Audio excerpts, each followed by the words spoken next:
दिन तेरा नसीब अच्छा था जो तू बच गया, लेकिन आज तू यहाँ से अपने पैरों पर चलकर नहीं जाएगा।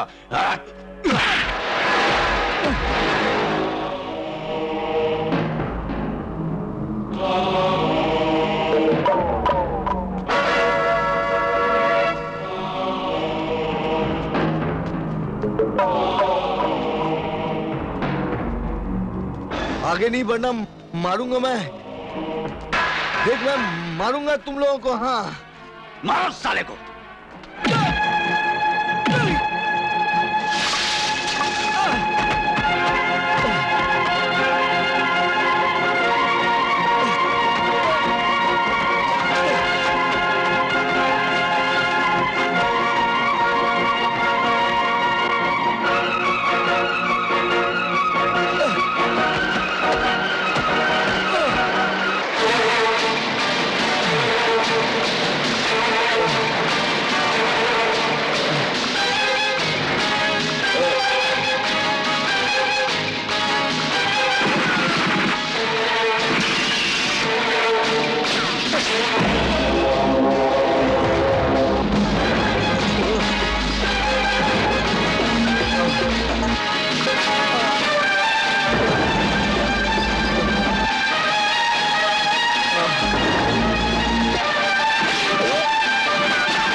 क्या हुआ भोला? मैं कार खाई में गिर गई। खाई में।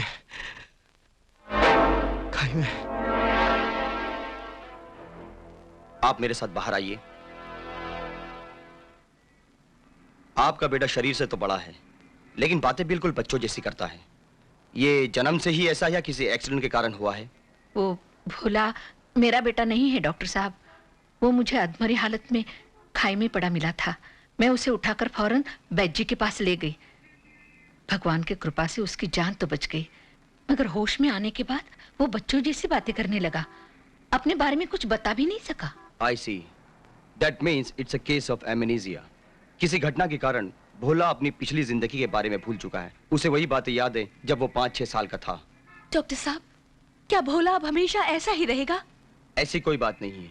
शहर जाकर भोला का किसी स्पेशलिस्ट से इलाज करवाओ तो भोला की याददाश्त वापस आ सकती है।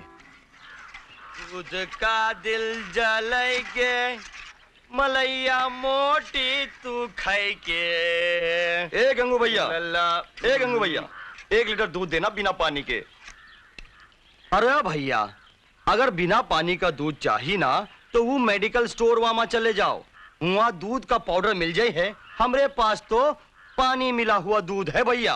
क्या जमाना आ गया, एक तो चोरी, ऊपर से सीना जोरी। दूध में पानी मिला मिला के बेचता है और ऊपर से सीना ठोक के कहता भी है।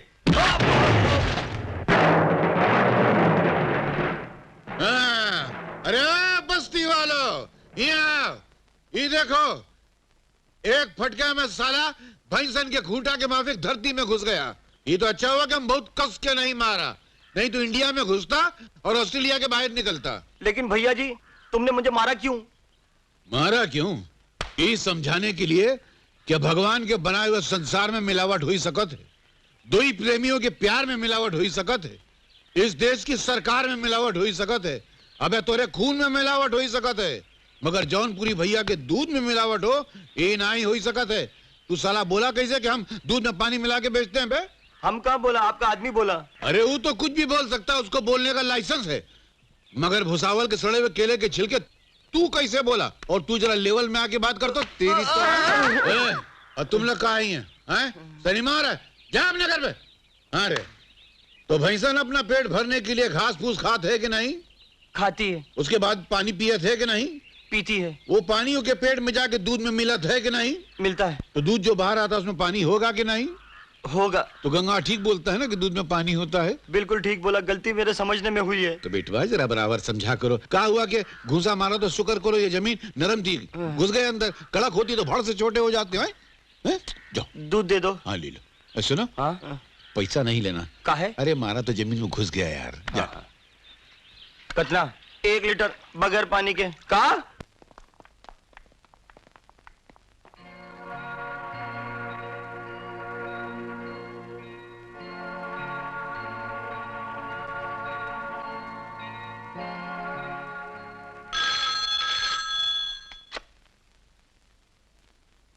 हेलो। हेलो गंगवा, जरा भैया को फोन देना, मैं नेटवर्क बोल रहा हूँ, इमरजेंसी है। अरे गंगवा नहीं, हम भैया जी खुद बोल रहा हूँ। गांव का क्या हाल है और भोला कैसा है? गोला? कौन सा गोला? मेरे पेट में कोई गोला नहीं है। अरे गोला नहीं, भोला। भोला कैसा है? छोला? अरे ये कोई छोला खाने का टाइम है भैया जी, क्या हो गया आपको? अरे ये भाभी भी कमाल करती है, जो सागर को गागर और आलू को भालू सुनता है, ऐसे बहरे को फोन करने भेज दिया है। भेज दिया? कहीं दुकान वुकान तो नहीं भेज दिया भैया ने? लाओ मुझे फोन दो। हेलो, मैं पारो बोल रही हूँ। हाँ बेटा। हम लोग भोला को न्यू इरा हॉस्पिटल में लेकर आए हैं, आप यहाँ जल्दी आ जाओ। हाँ? तुम लोग गांव से शहर आकर हमको खबर तक नहीं किया? अरे अच्छा चिंता नहीं करो, हम अभी आ रहा हूँ। अरे ठीक समझा दिया ना भैया जी, जरा कम सुनते हैं। हाँ।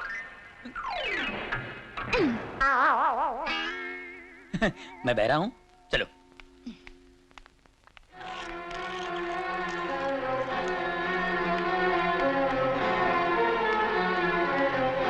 पाए लगी भाभी। अरे क्या है, ना कोई चिट्ठी ना कोई तार, अचानक भोला की तबीयत इतनी खराब थी, तुमको खबर तो किया होता। दरअसल उसकी हालत ऐसी खराब हो गई थी भैया कि हम सब घबरा गए थे कि पता नहीं क्या होगा, इसलिए हम लोग सीधा यहाँ चले आए। मगर ये सब हुआ कैसे? पता नहीं। गांव वाले भोला को जख्मी हालत में उठाकर लाए थे, किसी ने उसे बहुत बुरी तरह मारकर लहूलुहान कर दिया था। हे भगवान, मेरे भोला को अरे नहीं भाभी, चिंता नहीं करो, तोरा भाई काय के लिए है। हम भोला के इलाज में कोनो कमी आने नहीं देंगे। हाँ डॉक्टर साहब आ गए। डॉक्टर साहब, मेरा भोला ठीक हो जाएगा ना? मैंने चेकअप तो कर लिया है, लेकिन फिलहाल कुछ नहीं कहा जा सकता।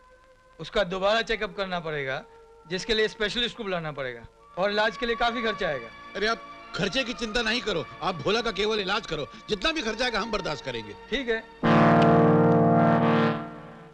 सर, मेरे ख्याल से इस फाइल को बंद कर देना चाहिए, क्योंकि भीष्मा की गाड़ी का इतना भयानक एक्सीडेंट हुआ है कि उसके बचने का कोई सवाल ही पैदा नहीं होता है सर। हो सकता है कि इस हादसे में भीष्मा की मौत हो गई। Yes I am definite sir, लेकिन फिर भी ये फाइल अभी बंद नहीं की जा सकती, क्योंकि मौका वारदात पर भीष्मा की लाश नहीं मिली। ऐसी सूरत में मरने के बाद भी आदमी पुलिस रिकॉर्ड में कम से कम 3 साल तक जिंदा रहता है। Am I right, uncle? Absolutely right. और 3 साल पूरे होने में अभी पूरे 3 महीने बाकी हैं। By the way inspector, she is miss Bharti Verma, हमारे शहर की जानी मानी पत्रकार। Hello ma'am. हाय। भला आपको कौन नहीं जानता, गुंडे बदमाश पुलिस और कानून से ज्यादा आपकी कलम से डरते हैं सर। सिर्फ गुंडे बदमाश ही नहीं, कुछ पुलिस वाले भी मेरे नाम से घबराते हैं। बाय द वे, करप्शन तो आज हर डिपार्टमेंट में है, और मैं ये भी मानता हूँ कि हमारी पुलिस फोर्स में कुछ भ्रष्ट लोग मौजूद हैं, और वो शायद तुमसे इसलिए घबराते होंगे कि तुम उनका पोल न खोल दो। अच्छा सर, मैं अब चलता हूँ। जगावर साहब, बात तो रिश्वतखोर और बेईमान पुलिस वालों की चल रही थी, आप कहाँ चल दिए? नहीं सर, वो round up I have to go. Okay okay sir. Okay Bharti ji. बैठो भारती। हाँ सुनाओ, तुम्हारा अखबार कैसा चल रहा है? ये तो एक चमत्कार है अंकल, जो अब तक हमारा अखबार चल रहा है। अदरवाइज ये बड़े बड़े नेता और अंडरवर्ल्ड के लोग तो इसे बंद करवाने के चक्कर में लगे हुए हैं। अच्छा एक बात बताओ, ये जो तुम उन लोगों के खिलाफ लिखती रहती हो, तुम्हें डर नहीं लगता? मैंने जर्नलिज्म को कभी अपना पेशा नहीं समझा। मेरी नजर में एक सच्चा पत्रकार अपने मुल्क और समाज का सिपाही होता है, इसलिए ये उसका फर्ज बनता है कि वो अपनी कलम की ताकत से अपने देश और जनता की रक्षा करे। तुमसे बातें करते करते तुम्हारे पिता सत्यप्रकाश की याद आ गई।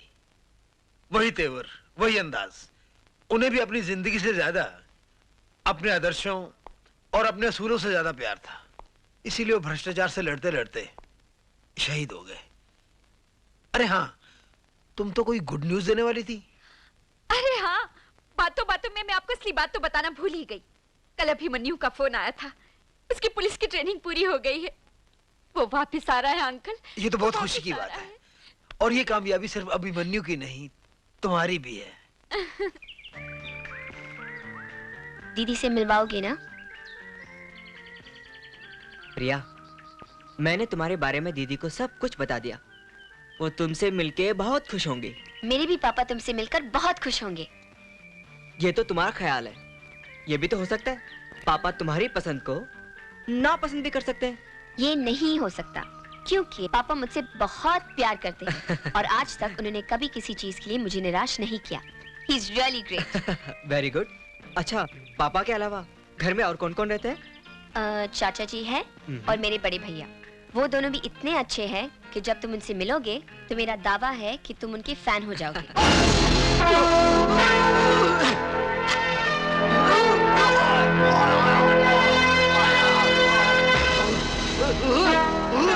चेहरे पर नकली दाढ़ी मूछ लगाकर तू दुनिया को धोखा दे सकता है, मुझे नहीं। 5 करोड़ का माल अंदर करके हांगकांग में सेटल हो गया और तूने ये सोच लिया कि हम तेरा कुछ नहीं बिगाड़ पाएंगे। क्यों? नागेश्वर, मुझे माफ कर दीजिए, मुझे माफ कर दीजिए। मैं अपनी प्रॉपर्टी बेचकर आपका सारा पैसा दे दूंगा, सारा पैसा दे दूंगा। हांगकांग की तो तेरी सारी प्रॉपर्टी को वहां की गवर्नमेंट सील कर चुकी है और हमें यह भी पता है कि तू वांटेड है और वहां की पुलिस तुझे कुत्ते की तरह ढूंढ रही है।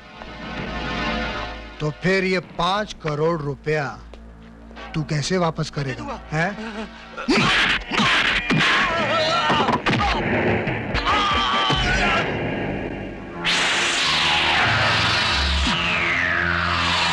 हराम की दौलत, बाजार की औरत और मुफ्त की शराब हर आदमी को रास नहीं आती। हमारा धंधा बेईमानी का है जरूर, मगर भरोसे पे चलता है। तूने तो हमारे भरोसे का एक खून कर दिया। अब तो खुद बताएगा तुझे क्या इनाम दिया जाए। राणा साहब, एक बार माफ कर दीजिए, एक बार माफ कर दीजिए प्लीज। मैं जिंदगी भर आपकी गुलामी करूंगा, जिंदगी भर आपकी गुलामी करूंगा। मैं शेर पालने का आदी हूं, कुत्ते पालने का शौक नहीं है मुझे।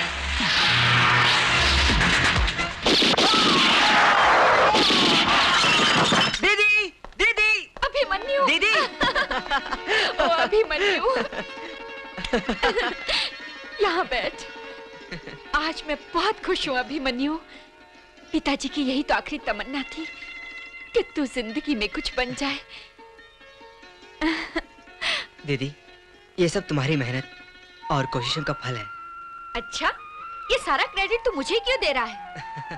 एक बड़ी बहन होने के नाते मेरा जो फर्ज था मैंने पूरा किया, लेकिन जिंदगी के मैदान में तूने जो सफलता हासिल की है उसमें तुम्हारी मेहनत और लगन शामिल है। दीदी, क्या मैं नहीं जानता? मेरे जीवन में उजाला करने के लिए तुमने अपने सारे अरमान और खुशियों की बलि चढ़ा दी। मेरी जिंदगी को संवारने के लिए तुमने आज तक अपना घर भी नहीं बसाया। ये बड़ी बड़ी बातें कब से करने लगा तू? इतना चेंज कहाँ से आ गया तेरे अंदर? वो क्या है ना दीदी, अब मैं छोटा सा अभिमन्यु नहीं रहा। आहा, बड़ा हो गया हूँ, समझदार भी हो गया हूँ और जिम्मेदार भी हो गया हूँ। अच्छा मिस्टर जिम्मेदार जी, आप इतनी दूर से सफर करके आए हैं, कुछ भूख भूख तो लगी होगी आपको? अरे दीदी, मुझे तो बड़ी भूख लगी है, चलो ना। अच्छा चलो, फिर पहले कुछ खाते हैं, फिर आराम से बैठकर बातें करेंगे। ठीक है। ओके, चलो।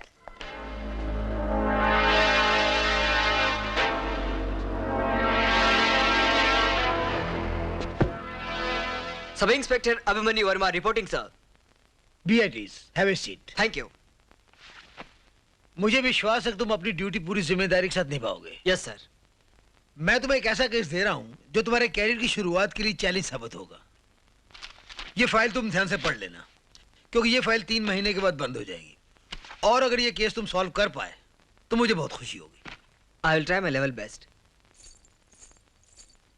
भोला, ले दूध पी ले। मैं दूध नहीं पीऊंगा। काकी मुझे छोड़कर क्यों चली गई? मैं यहाँ नहीं रहूंगा, मुझे काकी के पास ले चल। अच्छा, पहले दूध पी ले, फिर चाची के पास ले जाऊंगी। ठीक है, लेकिन तू मुझे छोड़कर मत जाना। अच्छा बाबा, नहीं जाऊंगी, दूध पी ले।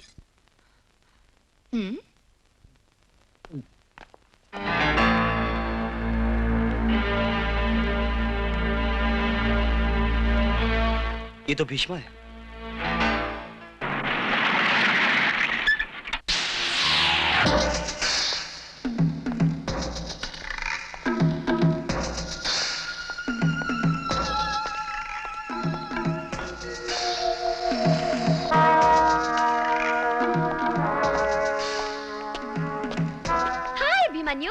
हाय प्रिया। What a surprise! तुमने कभी बताया नहीं कि तुम पुलिस अफसर हो? जब तुमसे मिला तब मेरी ट्रेनिंग चल रही थी एज ए पुलिस ऑफिसर। आज मैं अपॉइंट हुआ हूँ। That means आज तुम्हारी ड्यूटी का पहला दिन है। Yeah. Congratulations. Thank you. Oh, by the way, meet my uncle, my brother, Hello. and my papa. और पापा, ये वही अभिमन्यु है जिसके बारे में मैंने आपको बताया। हेलो। तुमसे मिलकर बड़ी खुशी हुई बेटे। प्रिया तुम्हारी बहुत तारीफ कर रही थी। एक मिनट के लिए मैं भी डर गया कि हमारे घर में पुलिस क्यों आई। पुलिस से तो चोर, बदमाश, स्मगलर लोग डरते हैं अंकुल। आप जैसे शरीफ और इज्जतदार इंसान को किस बात का डर? यही तो मुश्किल है। आजकल पुलिस की इमेज इतनी ज्यादा खराब हो गई है कि कानून की इस वर्दी को गुंडागर्दी का लाइसेंस समझते हैं। आपके डिपार्टमेंट में बुरे लोग ज्यादा, अच्छे लोग कम हैं। इसीलिए तो हम जैसे शरीफ लोग गुंडों से उतना नहीं डरते जितना पुलिस वालों से डरते। मुझ जैसे पुलिस ऑफिसर से आप लोगों को डरने की कोई जरूरत नहीं, क्योंकि मैं सत्य प्रकाश वर्मा जैसे सिद्धांतवादी पत्रकार का बेटा हूं और भारती वर्मा का भाई हूं। तुम्हारे परिवार के बारे में सुनकर बड़ी खुशी हुई। प्रिया, अभिमन्यु पहली बार अपने घर आया है। जाओ उसे अपना घर दिखाओ, कुछ खातिरदारी करो। ओके पापा, आओ। राणा साहब, भीष्मा जिंदा है। क्या? भीष्मा जिंदा है? ये कैसे हो सकता है? इम्पॉसिबल। न्यू इरा हॉस्पिटल के वार्ड नंबर 13 में आप जाके देख सकते हैं। ये भी तो हो सकता है कि भीष्मा का हमशक्ल हो। उसकी असलियत जानने में वक्त बर्बाद करने से कोई फायदा नहीं। वो जो भी हो, उसे अस्पताल से सीधा शमशान पहुंचा दो।